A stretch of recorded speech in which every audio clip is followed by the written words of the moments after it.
Hi everybody, one and only storyteller here. This is January the 4th. I'm out here today working on the 2003 Mustang. We just about got it buttoned up. Let me give you a rundown on what's going on. We have everything plugged up here. Reservoir's back in it. I have to get a new timing belt when I go into town. Timing belt, but serpentine belt when I go into town. Everything is snapped up, cleaned up. This is just laying here. My next job, or next hurdle as I call it, is the EGR valve pipe. Right here. So what I'm going to try and do, I'm going to hook the pipe in down there. And when I get the pipe snugged up or snugged in, then I'm going to come up here and hook this to this with this being loose.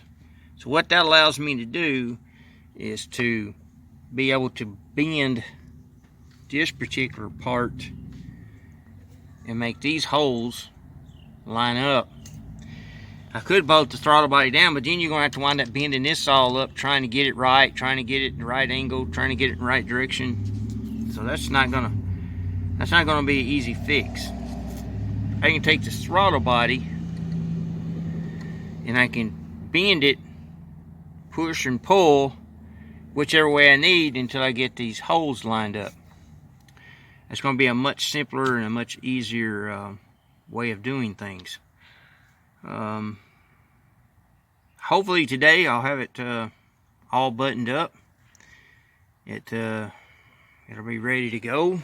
As you can tell, everything is clean as a pin. I cleaned it all. I will take an airbrush, clean all this up right here, and I'll take an airbrush and I will touch up these spots with an airbrush and make it look good. Same thing with the inside of the fenders here. There's a little bit of paint off right here, but I'll take care of that with an airbrush. It's not a big deal. Kind of touch it up, kind of make it a little better. As you can tell, the alternator's here. The connector goes there. This one goes there. Have some vacuum lines here to hook up. And I have this over here. A few other pieces I have over here. Yay, the vacuum line. That ought to be fun. This stuff right here is not too bad. Let me back up where you can actually see it. Duh. So, this won't be too bad. This runs from one valve cover. And same as this right here. And again with this right here. Shouldn't be a whole lot of problem about getting it fixed up or put in. Of course, here's the inner tube. A lot of these lovely things will plug into these. So, there again, it'll take more time to clean it up than it will be to put it in. Right up here's the air cleaner. K&N, as you can tell. Not much more than that. Mass airflow. Seems to be in good shape. I don't know if you can see it or not down in there. Seems to be clean. Doesn't have any breaks, any tears. So that ought to be fine. And other than that, we gonna come around over here. Hey, old big passel of tools. Yeah, I have some good news. Hopefully I'll have better news tomorrow. But the car is setting on go. Everything is set to go. It's ready to go. Most people would be itching to go ahead and fire it up, but I'm not going to this afternoon. We have about 35 minutes of daylight left, and that'll be just enough time. Well, if it started right up 22 minutes. What time it reaches its operating temperature, take another 15 minutes, 20 minutes, reach top operating temperature, and then another 22 minutes for break-in. 2200 22 minutes. So that leaves not enough time to see if there's any major leaks, any major problems, anything that needs to be done. Just can't be worked through. So we're gonna wait till tomorrow. I gotta go with my brother in the morning to cut some fence posts. Yeah, I know y'all probably gonna like, you're kidding me. You're gonna go cut fence posts instead of fire up the Mustang. Yeah, that's the way it's gonna be.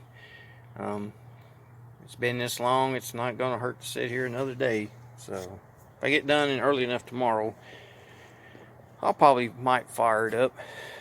But if not, it'll definitely be Friday. The main thing is it's setting on go. There is absolutely nothing left to do except pour in the antifreeze and hook up the battery cable. So other than that, it's got synthetic oil in it. I just put the transmission fluid in it, took the top shifter boot off, the top transmission plate, and poured it down through there.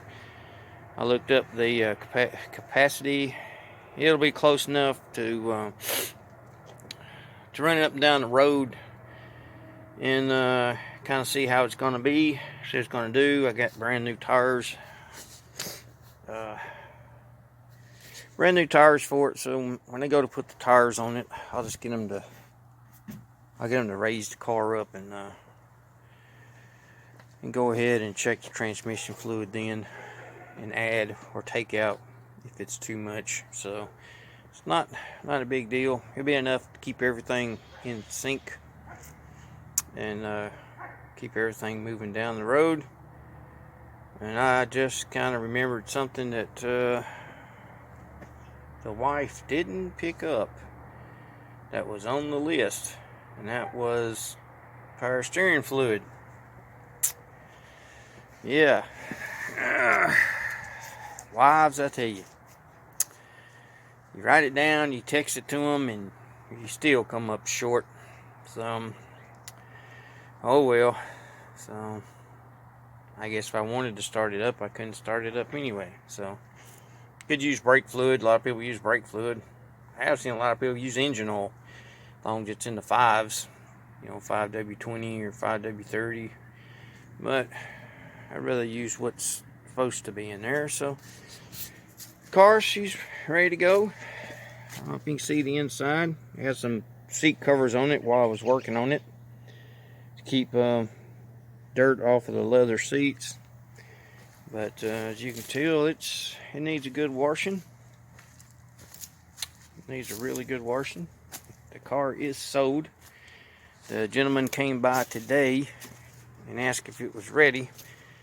So she's itching to get it, and I'm itching to get rid of it. So there'll be two happy people.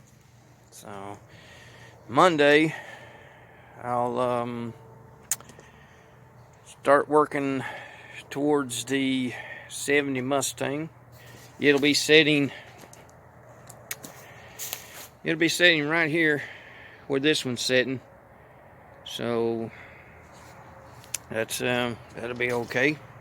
It's sitting there. So I do have a 10 by 13 carport. It's going to be sitting a little bit further back than where the car's sitting right now, but we're going to put that up. He was given to me. Just had to set the poles in concrete. I'm going to put that together, and we're going to put that 70 model Mustang underneath the carport, and going to try and search out and try and find an engine and transmission together that I could use, and go ahead and just drop in there where I just drive it around and monkey around with it until spring, until I get the 351 Windsor built. But I don't know. I do need a transmission C4, so that's okay. If I can find a 302, 289, 351 Windsor with a C4, C6, hey, that just puts me that much further down the line, especially if it's together. I'll have to rebuild it. I mean, ain't nothing old gonna handle 500 horsepower. It's gonna have to be redone. So no biggie, it'll get done. That's my next step.